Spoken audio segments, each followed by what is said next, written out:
Good morning po sa inyong lahat.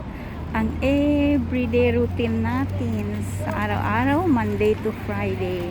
Pagising sa umaga, prepared almusal ng mga bata. Pagkatapos niyan, maghatid na tayo sa eskwela sa kanila. Afternoon, diretso papunta ng palengke.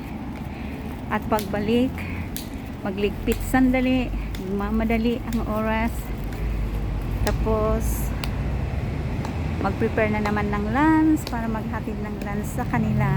Hanggang pagbalik ng lunch, continue ang trabaho. After naman ng trabaho, mag-prepare ng for dinner. Hanggang yan na yon sa gabi. After nun, maghintay sa mga amo, mag-dinner. Then continue hanggang alas 9 na ng gabi. Ganyan po ang routine ng mga araw namin dito.